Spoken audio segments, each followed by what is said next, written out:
Let's get straight to it. 2012 Chevy Avalanche. This is the 5.3 liter engine. All right, so your tensioner on this vehicle is right over here. You can see it with these two bolts right at the bottom. This is the tensioner. This is the location of it. And of course, I'm going to show you how to change it.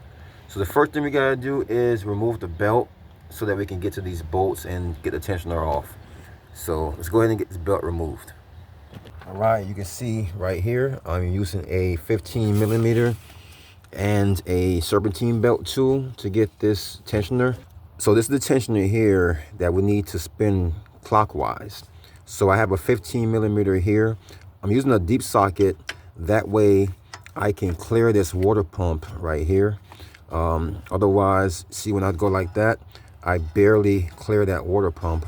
So that's why I'm using this deep socket.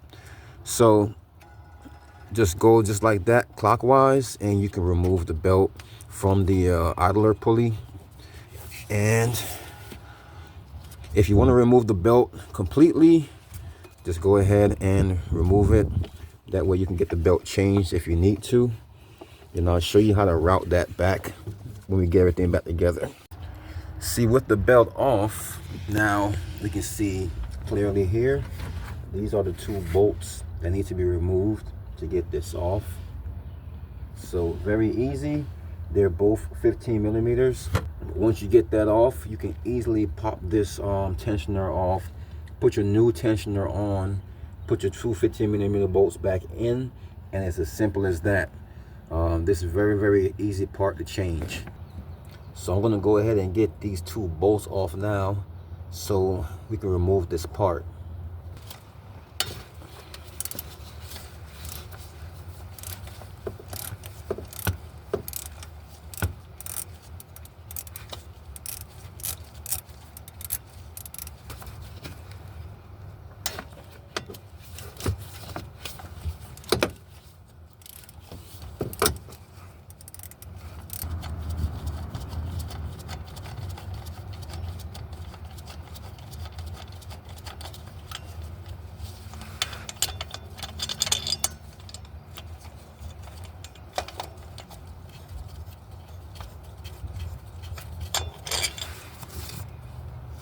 Just like that. So you can see how the part looks. This is the back side of it here, and this is the front. So real simple. Again, I'm not replacing this. This is just instructional only, so you can see how to change it. So just imagine this is your new part going back on, and you will take your bolt and you will put it back in there. Now get your other bolt, and we can get that in there and started. You want to get both bolts started before you tighten up a single one.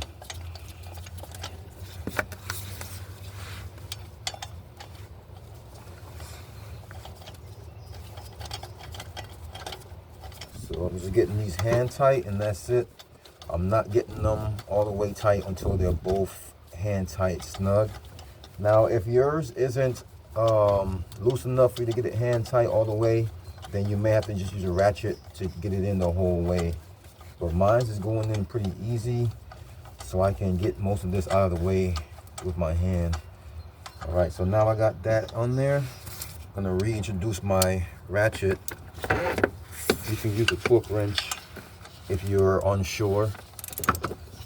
So now I can go ahead and basically ratchet these back tight. Again, I'm not going to over tighten any before I get the other one. So that one started to feel a little snug, so I'm going to switch it now. Now I can go ahead and tighten them down.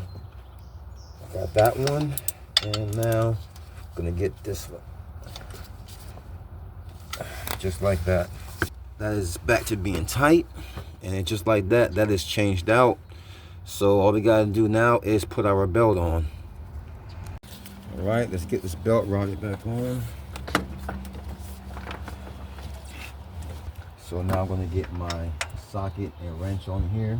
Now I'm gonna turn this clockwise to open up this tensioner. And I can get this belt on here.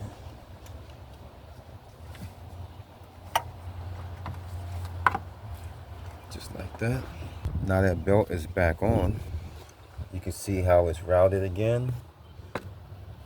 It's on over here on this idler.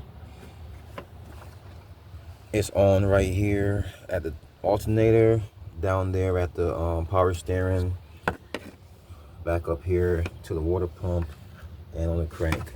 So this is how this belt is pretty much routed if you want to see it.